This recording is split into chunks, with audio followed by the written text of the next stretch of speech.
किसे कहते हैं? तो ऐसे इंजीनियरिंग पदार्थ जिनका उपयोग कुछ विशेष उद्देश्यों के लिए किया जाता है वो कहलाते हैं स्पेशल पर्पज मटेरियल। ऐसे पदार्थ जिनका उपयोग कुछ विशेष उद्देश्यों के लिए किया जाता है स्पेशल पर्पज मटेरियल कहलाते हैं।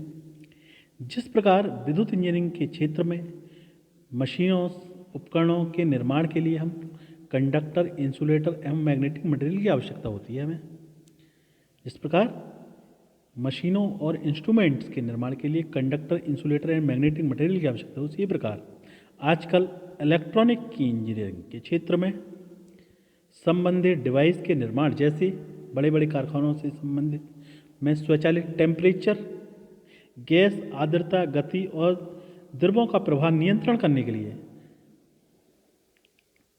करने में टेलीविजन, कंप्यूटर, टेलीकम्युनिकेशन, मौसम तथा अंतरिक्ष संबंधी खोजों आदि के निर्माण के लिए हम transistor, diode, capacitor, integrated circuit के निर्माण हेतु इलेक्ट्रॉनिक पदार्थ के रूप में अर्धचालक पदार्थों की आवश्यकता होती है। अर्धचालक पदार्थों की हमें आईसी के निर्माण में, डायोड के निर्माण में, कैपेसिटर के निर्माण में, ट्रांजिस्टर के निर्माण में हमें किस चीज़ की आवश्यकता होती है? आईसी की आवश्यकता होती है। आईसी के निर्माण हेतु प्रयोग में लाने के लिए महत्वपूर्ण अर्धचालक पदार्थ कौन कौन से हैं? Germanium, silicon, selenium, tellurium, silicon carbide, boron, antimony, arsenic. ये आपके कौन से पदार्थ हैं? ये आईसी के निर्माण में प्रयोग किए जाने वाले महत्वपूर्ण पदार्थ। Number first germanium, silicon, selenium, tellurium, silicon carbide, boron, antimony, arsenic. इन पदार्थों को हम यूज करते हैं किसमें? आईसी के निर्माण में। नेक्स्ट बात आती है कि इंटीग्रेटेड सर्किट किसे कहते हैं? आईसी आखिर कहते किसे हैं?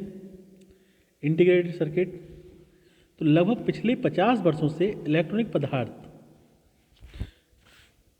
लगभग पिछले 50 वर्षों में इलेक्ट्रॉनिक परिपथों में इलेक्ट्रॉनिक कंपोनेंट जैसे रेजिस्टेंस, कैपेसिटर, डायोड, ट्रांजिस्टर आदि अलग अलग प्रयोग किए जाते रहे हैं। कंपोनेंट जैसे इलेक्ट्रॉनिक कंपोनेंट में कौन कौन से आते हैं? रेजिस्टेंस हो गया, कैपेसिटर हो गया, डायोड, ट्रांजिस्टर आदि अलग अलग प्रयोग किए जाते हैं। इन अवयवों की सोल्डरिंग द्वारा आवश्यक इलेक्ट्रॉनिक उपकरण तैयार किए जाते हैं। इन क्या है? ये कंपोनेंट जो भी हैं इलेक्ट्रॉनिक्स, उनकी सोल्डरिंग करके हम इलेक्ट्रॉनिक उपकरण तैयार किए जाते हैं। एक अच्छे परिपथ में विशेषता यह है कि वह आकार में छोटा होगा, विश्वसनीय होगा तथा मूल्य में कम होना चाहिए, कम रेट का होना चाहिए, विश्वसनीय होना चाहिए और साइज में कम होना चाहिए। इलेक्ट्रॉनिक पदार्थों का आकार ट्रांजिस्टर के प्रयोग से काफ़ी छोटा हो गया। प्रिंटेड सर्किट के प्रयोग किए जाने से आकार और छोटा हुआ है। भाई पीसीबी जब से यूज की जा रही है तब से इनका आकार और छोटा हो गया। इस विधि द्वारा यद्यपि आकार तो छोटा हो गया है किंतु उनकी विश्वसनीयता में कोई विशेष सुधार नहीं हो, क्योंकि सक्रिय और निष्क्रिय सभी घटक, सारे कंपोनेंट, एक्टिव कंपोनेंट और पैसिव कंपोनेंट, सभी कंपोनेंट प्रिंटेड सर्किट में सोल्डर किए जाते हैं। आईसी में सर्किट तथा निष्क्रिय घटक, आईसी में सक्रिय और निष्क्रिय घटक एक ही क्रिस्टल से बनाए जाते हैं। इंटीग्रेटेड सर्किट में सिलिकॉन की एक चिप होती है,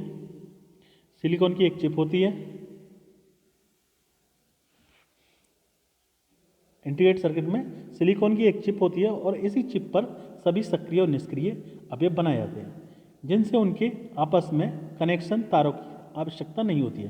जिसमें उनके कनेक्शन किए जाते हैं, तारों की आवश्यकता नहीं होती तथा ये बहुत अधिक विश्वसनीय होने के साथ साथ आकार में बहुत छोटा हो गया।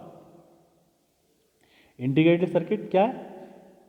जो electronic component resistance, capacitor, diode, transistor आदि जो अलग अलग हैं उनको सोल्डरिंग के माध्यम से एक सर्किट तैयार करना, वो क्या कहलाता है? आपका इंटीग्रेटेड सर्किट कहलाता है। विशेषता क्या क्या है इंटीग्रेटेड सर्किट की? वेट में लाइट होता है, लाइट इन वेट यानी बाहर में हल्का होता है। सेकंड, कॉम्पैक्टनेस यानी आकार में छोटा। थर्ड है लो लेस पावर कंजप्शन, बेहद ऊर्जा व्यय की कमी, विश्वसनीयता अधिक होती है, बहुत अधिक तापक्रम पर भी कार्य करने की क्षमता होती है, बहुत अधिक तापक्रम पर भी कार्य करने की क्षमता। आईसी के प्रयोग से कार्य क्षमता में बढ़ोतरी हुई है। आईसी के प्रयोग से सर्किटों के घटक में यानी कंपोनेंट्स में की संख्या में कमी और जिससे सर्किट सरल हो जाते हैं।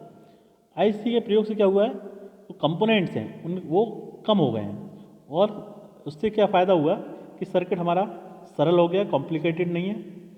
नेक्स्ट है, आईसी के प्रयोग से सर्किटों की इफ़िशियंसी बढ़ी है, इफ़िशियंसी इम्प्रूव हुई है। आईसी के प्रयोग से सर्किटों में की सर्विसिंग में सरलता हुई है। आईसी के परस्पर कनेक्शन ना होने के कारण त्रुटियां नहीं होती, आपस में आईसी के कनेक्शन नहीं होते, इसलिए एरर्स नहीं आती। लो कॉस्ट हमारे मूल्य में कमी आई है और परिपथ के विभिन्न भागों में तापांतर कम हुआ, विभिन्न भागों में ताप का अंतर कम हुआ है, यानी small temperature difference.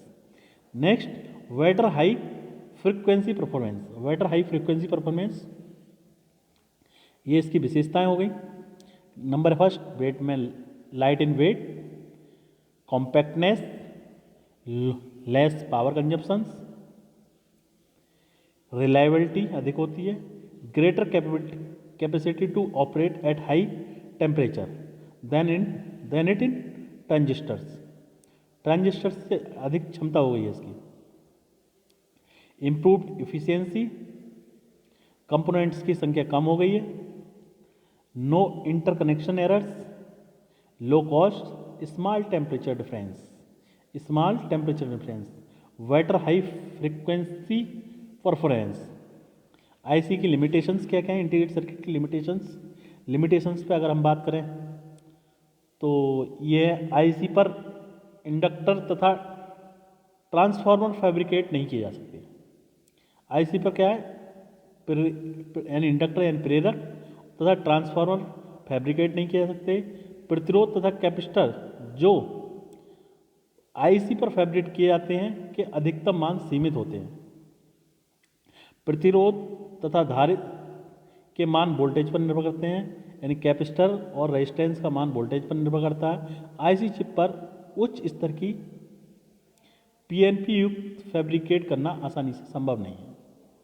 Limited power consumptions है, लो नॉइज ऑपरेशंस। ठीक है, थैंक यू क्लास।